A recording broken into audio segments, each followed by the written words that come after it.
नमस्कार मित्रों, आज मैं आपको लेके आया हूँ श्रीमती स्मृति कुमारी गड़ोदिया बालिका उच्च माध्यमिक आदर्श विद्या मंदिर सुजानगढ़। और यहाँ आज बहुत शानदार स्कूल का वार्षिकोत्सव का प्रोग्राम चल रहा है। बहन का अभिनंदन करने के लिए श्रीमती कृष्णा जी से निवेदन करूंगी एवं दीपा जी से निवेदन करूंगी और पुष्पा जी से निवेदन करूंगी कि बहन को दुपट्टा उड़ाकर स्मृति चिन्ह प्रदान कर श्रीफल प्रदान कर आशीर्वाद प्रदान करें।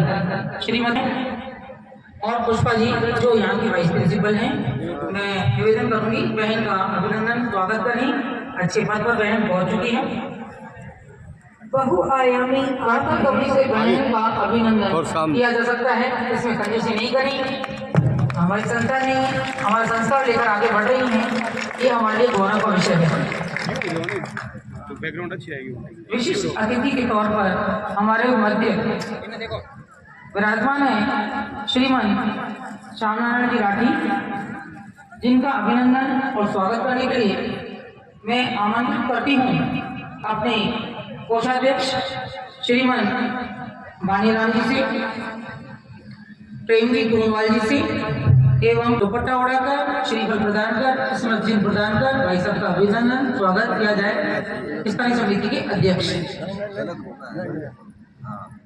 हमारे मध्य विराजमान है हमारे डॉक्टर एवं राजकुमारी शर्मा जी द्वारा बहन का अभिनंदन और स्वागत, जो कि हमारे परिवार से हैं। श्रीमान सुरेश कालानी जी के होम मिनिस्टर हैं। आप सभी का इस वार्षिक उत्सव में हार्दिक अभिनंदन स्वागत, धन्यवाद। धन्यवाद दीदी। कार्यक्रम को आगे बढ़ाने जी से निवेदन है कि दीदी को स्मृति चिन्ह प्रदान करें। बाबूलाल जी गुर्जर जी से निवेदन है कि वे अभिनंदन स्वागत करें।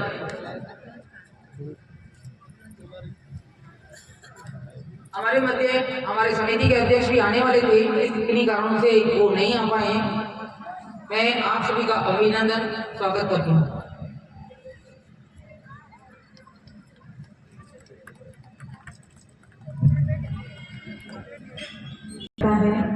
इसी कार्य के संपादन हेतु मेरा आग्रह बालिका उच्च माध्यमिक आदर्श विद्या मंदिर के व्यवस्थापक जी श्रीमान राजेंद्र जी पठानिया से विद्यालय के प्रतिवेदन का प्रस्तुतिकरण करने पधारे। आदरणीय श्यामनारायण जी भाई साहब, श्रीमान डॉक्टर सुरेश जी कालानी, बहन जयश्री जी बारिक और बहन कालानी जी, अभिभावक वृंद, मातृशक्ति प्रबंध समिति के माननीय सदस्यगण, प्रधानाचार्य बंधु भगिनी, आचार्य बंधु भगिनी, मैं आप सबका विद्यालय परिवार की ओर से हार्दिक अभिनंदन करता हूं, स्वागत करता हूं। मैं आप सबके समक्ष संक्षिप्त विद्यालय प्रतिवेदन रख रहा हूं। विद्या भारती द्वारा संचालित श्री राम गोपाल गाड़ोदिया उच्च माध्यमिक आदर्श विद्या मंदिर की स्थापना 1986 में हुई, जिसके अंतर्गत गाड़ोदिया संकुल में 6 विद्यालय संचालित हैं। नगर में 10 आदर्श विद्या मंदिर संचालित हैं, जिनमें 3462 भैया बहन अध्ययनरत हैं। पिछड़ी बस्ती में प्रत्येक विद्यालय द्वारा एक संस्कार केंद्र संचालित है, जिनमें बच्चों को निःशुल्क शिक्षा व संस्कार प्रदान किए जाते हैं। श्रीमती सूर्य कुमारी गाड़ोदिया बालिका उच्च माध्यमिक आदर्श विद्या मंदिर की स्थापना 1996 में हुई, जो कि अनुमान अपने प्रगति के पथ पर निरंतर अग्रसर आगे बढ़ रहा है। वर्तमान में 1025 बहनें यहाँ पर संस्कार युक्त शिक्षा ग्रहण कर रही हैं।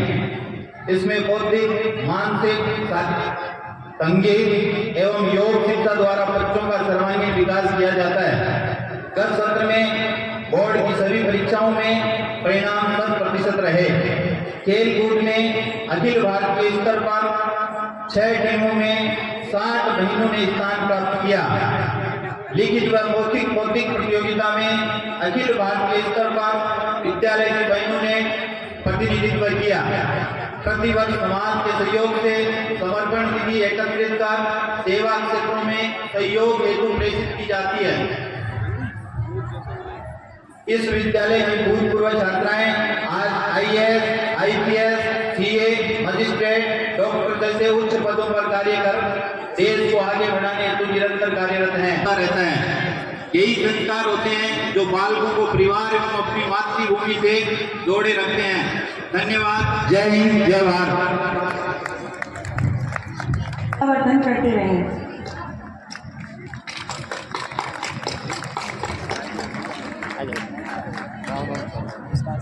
मंच पर चढ़ने के लिए हौसले की आवश्यकता।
स्मृति चिन्ह और दुपट्टा ओढ़ाकर श्रीफल प्रदान कर भाई साहब का अभिनंदन। हमारे चूरू जिले के जिला अध्यक्ष श्रीमान मदन जी प्रजापति, प्रशांत जी समारिया हमारे मध्य विराजमान हैं, वे आगे आए और भाई साहब का अभिनंदन स्वागत करें। प्रशांत जी समारिया भाई साहब का अभिनंदन स्वागत करते हुए मैं छोटी सी बहन से भी निवेदन करूंगी कि भाई साहब का तिलक अर्चन करें। धन्यवाद। जन्म लिया नारी का फिर भी मर्दानी कहलाई, ऐसी थी बेखौफ निडर महारानी लक्ष्मीबाई।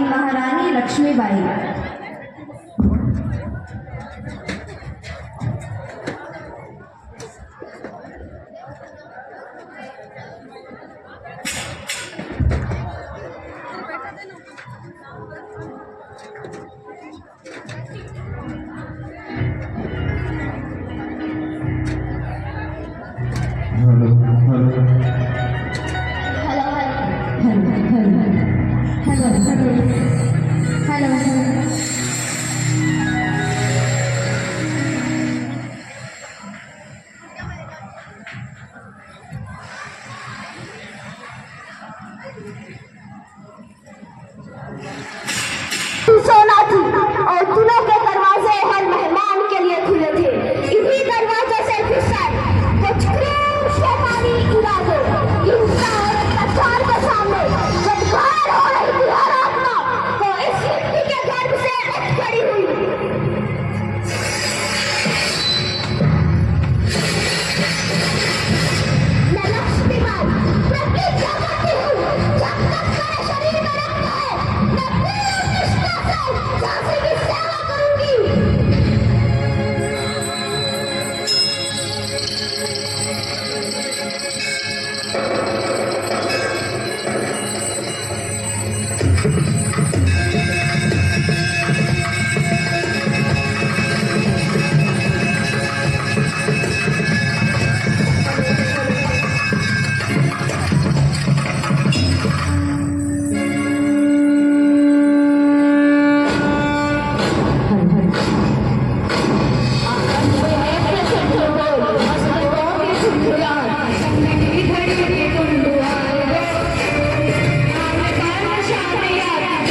मेरे सभी अभिभावकों को मेरा नमस्कार। मैं सबसे पहले विद्यालय परिवार को धन्यवाद देना चाहूँगी कि मुझे आज के कार्यक्रम में आमंत्रित किया और बोलने का अवसर प्रदान किया। प्यारी बहनों, आज आप जिस स्थान पर बैठी हैं, विद्यालय प्रांगण के इसी स्थान से मैं भी आप ही की तरह इस तरह के कार्यक्रमों में सम्मिलित हुआ करती थी। आप और मैं बहुत ही भाग्यशाली हैं कि इस विद्या मंदिर में जी भाई साहब की भी बहुत आभारी हूँ जिन्होंने मेरा समय समय पर मार्गदर्शन किया। आजकल सोशल मीडिया का ज़माना है, आपने कहीं ना कहीं देखा पढ़ा या सुना ही होगा कि कई लोगों ने अपनी स्कूल या जो कॉलेज की पढ़ाई है उसको कंप्लीट नहीं किया या बीच में ड्रॉप आउट ले लिया। उदाहरण के तौर पे हम देखें तो Bill Gates, Larry Ellison, Mukesh Ambani. और इन उदाहरणों के तौर पे कई लोग मानते हैं कि जो स्कूल या कॉलेज में पढ़ाया जाता है उसका 90% आपकी असल ज़िंदगी में कहीं काम नहीं आता, पर ये टोटली मिथ है। मेरा मानना है कि एक इंसान के जीवन की दिशा क्या होगी, वो अपने जीवन में किस तरह के फैसले लेगा, ये इस बात पर भी निर्भर करता है कि आपके बचपन में ब्रेन की स्ट्रक्चरिंग कैसे हुई है, और ये इसलिए एक अच्छी स्कूलिंग का होना बहुत ही आवश्यक है। मैं इस विद्या मंदिर में मैंने शिक्षा के साथ साथ अपने फिजिकल और मेंटल हेल्थ को फिट रखना भी सीखा। फिजिकल फिटनेस के लिए विद्यालय परिवार ने मुझे बास्केटबॉल जैसे लोकप्रिय खेल के लिए अच्छा इन्वायरमेंट प्रोवाइड करवाया, जिसकी बदौलत मैं विद्या भारती नेशनल में 6 बार गोल्ड मेडल जीत पाई। और मैंने अपने जीवन में कुछ छोटी छोटी हैबिट्स को अपनी दिनचर्या में शामिल किया, उनको प्रायोरिटी पे रख के करना शुरू किया। इन छोटी छोटी हैबिट से मुझे काफ़ी रिमार्केबल रिजल्ट मिले, और ये जो डिसिप्लिन्ड लाइफ जीने का सलीका है मैंने इसी विद्या मंदिर से सीखा, और मेरे जो भी गोल्स थे मैं उनको इजीली अचीव कर पाई। एक सीनियर होने के नाते मैं आप सभी को यही एडवाइस दूंगी कि विद्या मंदिर से जाने के बाद भी जो यहाँ से आपको संस्कार मिले हैं उन्हें अपने जीवन में शामिल रखें। आपके जो भी टारगेट्स हैं उनको अचीव करने में आपको काफ़ी मदद मिलेगी, और आप सभी के उज्जवल भविष्य की कामना करती हूँ। धन्यवाद। A good speech always has a point. Thanks, ma'am, for your motivational speech and views. अगली प्रस्तुति विद्यालय की बहनों द्वारा घोष प्रदर्शन। बहनों द्वारा घोष प्रदर्शन। घोष लक्ष्य हरे कृष्णा घोष प्रदर्शन एक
मर्यादा में रहना होगा।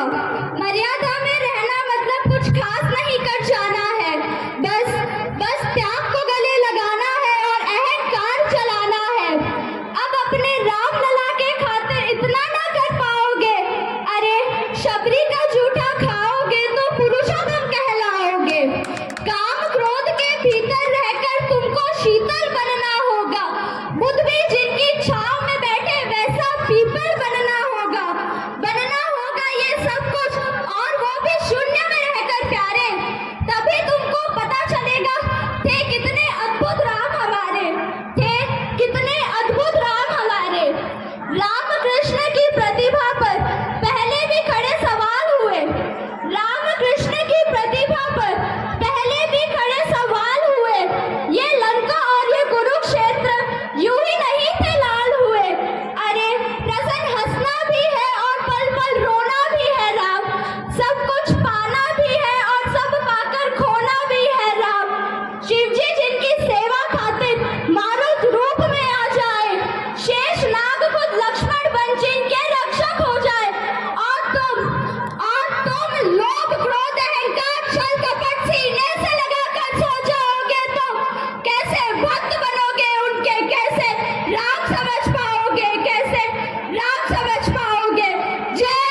के कार्यक्रम के सम्माननीय मुख्य अतिथि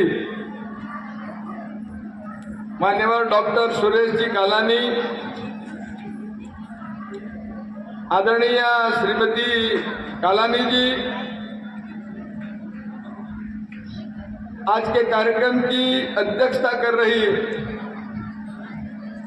बहन जयश्री पारिक, हमारी पूर्व छात्रा बहन है। आज के कार्यक्रम के विशिष्ट अतिथि मान्यवर मदन लाल जी और स्थानीय समिति के सम्माननीय अध्यक्ष आदरणीय श्याम नारायण जी राठी, मंच के ठीक सामने विराजमान हमारे संगठन के प्रांत, जिला और स्थानीय समिति के सभी सम्मानित पदाधिकारीगण, प्रबुद्ध जन, बड़ी संख्या में पधारे हुए अभिभावक वृंद, मातृशक्ति, भैया बहन और छायाकार बंधुओं तथा सम्मानित पत्रकार, सर्वप्रथम तो स्थानीय विद्यालय की सम्माननीय प्रधानाचार्य दीदी और उनकी जो टीम है उनको मैं हृदय की गहराइयों से साधुवाद देना चाहता हूं। अभी अभी वार्षिक परीक्षाएं संपन्न हुई है, बोर्ड की परीक्षाएं भी संपन्न हुई है, परीक्षा परिणाम भी घोषित किया है। इस सब के बीच में इतने भव्य कार्यक्रम की तैयारी आपने की है और उसके लिए मैं गहराई से उनका साधुवाद और उनको बधाई निवेदन करता हूं। मैं निश्चित रूप से यह कह सकता हूं कि इतना सुंदर कार्यक्रम बिना योग्य तैयारी के संभव ही नहीं है।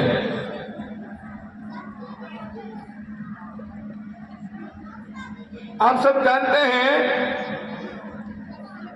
विद्या भारती नाम का संगठन शिक्षा के क्षेत्र में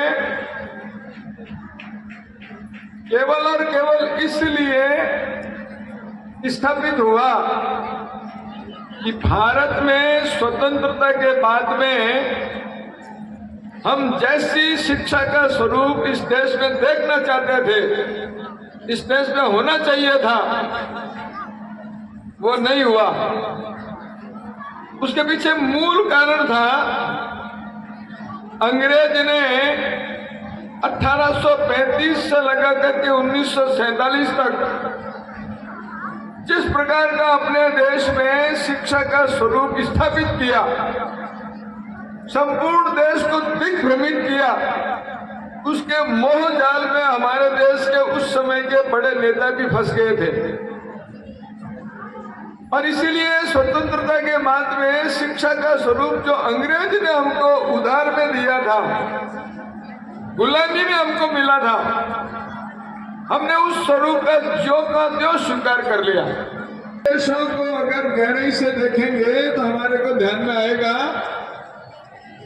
कोई भी देश स्वतंत्र होने के बाद में गुलामी की जितनी जंजीरें होती है उसको तुरंत तोड़ता है, गुलामी के प्रतीकों को तुरंत समुद्र में डाल देता है, खत्म कर देता है।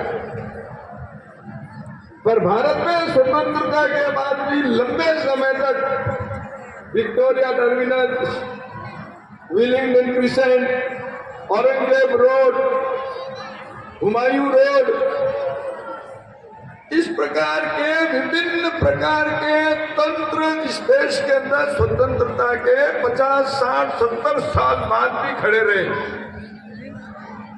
ये सिद्ध करता है कि इस देश के अंदर स्वतंत्रता के बाद में हमारे देश के जो नेता थे उसमें अपने देश के स्व का जो बोध होना चाहिए वो नहीं था। और इसीलिए स्वतंत्रता के बाद में शिक्षा का स्वरूप ही उसी प्रकार का चलता है। आज विद्या भारती नाम का संगठन संपूर्ण देश में लगभग 13,000 पूर्ण विद्यालय और 11,000 अनौपचारिक शिक्षा के केंद्र, ऐसे 24,000 कुल शिक्षा के प्रकल्प चलाता है।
परिवार होता, न होता प्रेम हृदयों में मधुर गुंजार न होता, अगर बेटी नहीं होती तो ये संसार न होता।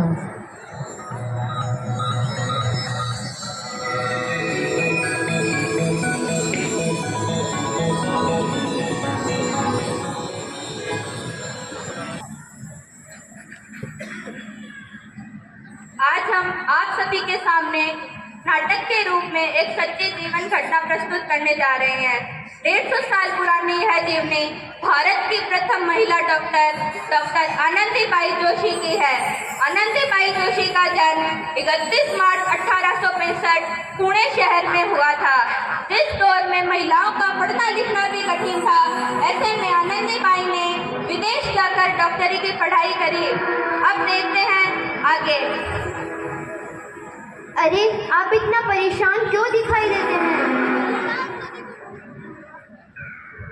परेशान तो दिखूंगा ही ना पार्वती, आखिर एक बेटी का बाप तो हूँ। पार्वती, अब समय आ गया है हमारी आनंदी के हाथ पीले करने का। पर हमारी आनंदी तो अभी सिर्फ 9 साल की है। अभी तो उसके पढ़ने लिखने और खेलने कूदने की उम्र है। वो सब मैं कुछ नहीं जानता पार्वती। बेटियां पराया धन होती है, उन्हें जितना जल्दी घर से विदा कर दिया जाए उतना ही अच्छा होता है। पर बापू, इसमें मेरी क्या गलती?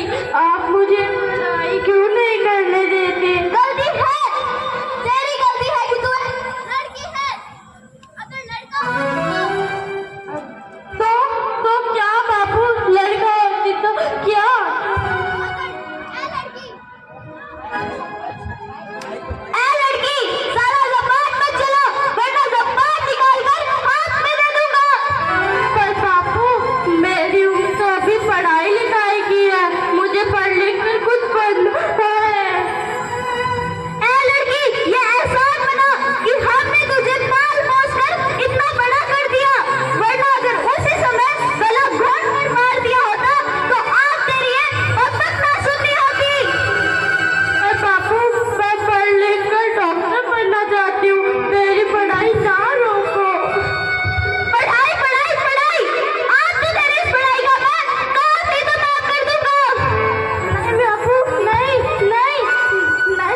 कर दिया। विवाह हो जाने के 14 वर्ष बाद उन्होंने एक बेटे को जन्म दिया। छोटी सी उम्र में विवाह हो जाने पर उन्होंने जिस नवजात शिशु को जन्म दिया वह गंभीर बीमारी से ग्रसित हो गया और मात्र 10 ही दिन में काल का ग्रास हो गया। आइए देखते हैं। आनंदी, आनंदी, अरे क्या हुआ? देखिए ना, इसे क्या हो गया है? अरे इसका माथा तो अंगार की तरह तप रहा है, इसे बहुत तेज बुखार है, इसे तो पेट की है। अरे आप भी ना कुछ भी बोलते हैं, दीजिए मुझे, मैं इसे अभी भगवान की विभूति लगाती हूँ। आनंदी, ये क्या कर रही हो तुम? मैं इसे भगवान की विभूति लगा रही हूँ। ये सब अंधविश्वास है, इसे कुछ भी नहीं होगा। अरे आप यकीन तो कीजिए, भगवान की कृपा से इसका माथा ठंडा हो गया है और बुखार भी उतर गया है। देखिए, है ना बाबू? दीजिए मुझे। उठो बेटा, तुम्हें तुम्हारी माँ बुला रही है। आंखें खोलो, आंखें खोलो बेटा, आंखें खोलो। देखिए ना, इसे क्या हो गया है? ये आंखें ही नहीं खोल रहा है। देखिए ना, आंखें खोलो बेटा, आंखें खोलो। आप कुछ बोलते क्यों नहीं? आंखें खोलो बेटा, आंखें खोलो। आनंदी, अब हमारा बेटा कभी आंखें नहीं खोलेगा। नहीं, ऐसा नहीं हो सकता। ऐसा मत कहिए, मेरे से मेरा बेटा कोई नहीं छीन सकता, कोई नहीं। पागल मत बनो आनंदी। माधव, माधव, ये क्या पागल बना आनंदी? भगवान ने मुझसे मेरा बेटा छीन लिया। भगवान ने नहीं, तुम्हारी अशिक्षा और अंधविश्वास ने तुम्हारा बच्चा छीना है। यदि आज तुम पढ़ी लिखी होती तो हमारा बच्चा जीवित होता। आनंदी, तुम अनपढ़ थी, अनपढ़।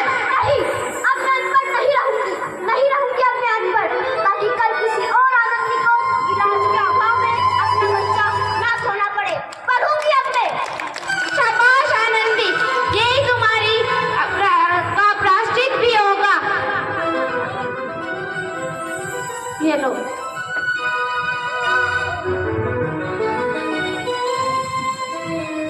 अपनी संतान को खो देने के बाद आनंदी बाई ये कसम खाती है कि वे एक दिन डॉक्टर जरूर बनेगी।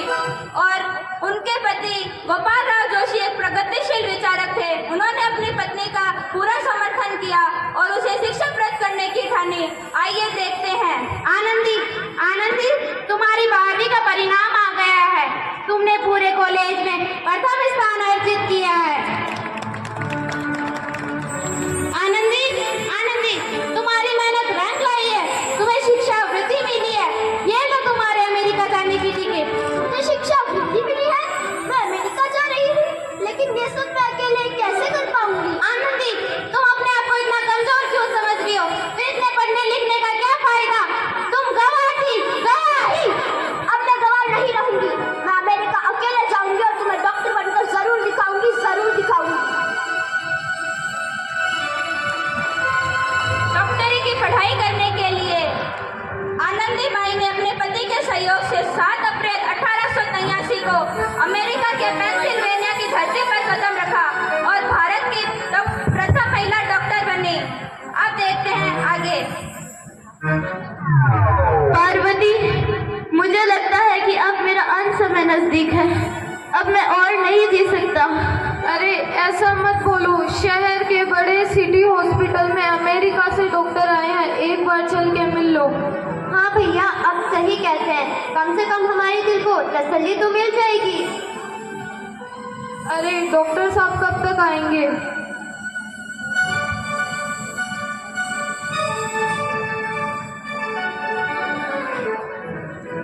इस मरीज की तो हालत बहुत ही खराब है, इसे तो कोई अब चमत्कार ही बचा सकता है। अरे आप चिंता मत करिए, शहर के अमेरिका से एक डॉक्टर मैडम आए हुए, वो अभी आते ही होंगे। डॉक्टर,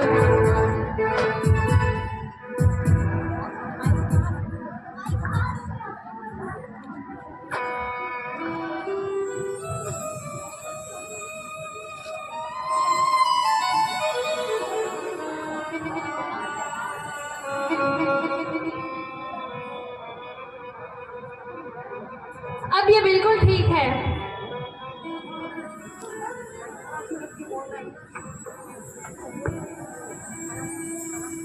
वो कौन डॉक्टर साहब थे जिन्होंने मेरी जान बचा ली? मुझे मिलना है उनसे। वो डॉक्टर साहब नहीं थे, वो डॉक्टर मैडम थे, उन्होंने ही आपको नई जीवन दान दिया है। क्या डॉक्टर मैडम, मुझे मिलना है उनसे, वो कहाँ है?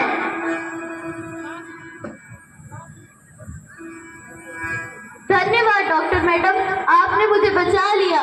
मैं गरीब भला इसके बदले आपको क्या दे सकता हूँ? वचन चाहिए मुझे कि कभी ये नहीं कहोगे कि बेटियां कुछ कर नहीं सकती। क्या ये कैसा वचन है? अरे श्यामलाल, तुमने पहचाना नहीं, यह तुम्हारी बेटी आनंदी है। क्या आनंदी? मेरी बेटी आनंदी? और डॉक्टर, ऐसा कैसे हो सकता है?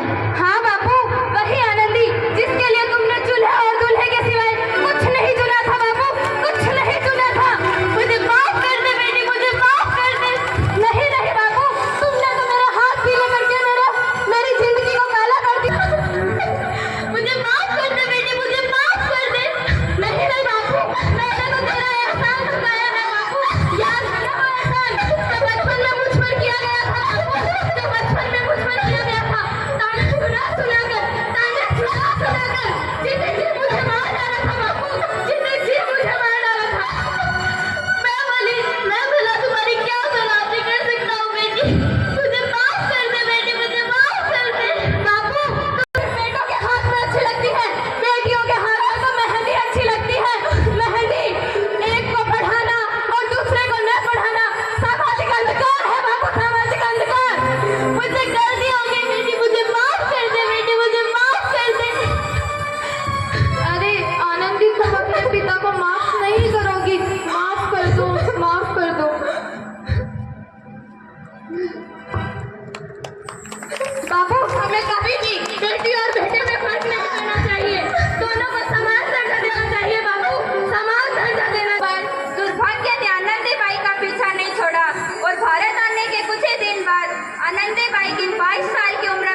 मंगलवार के दिन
बहनों द्वारा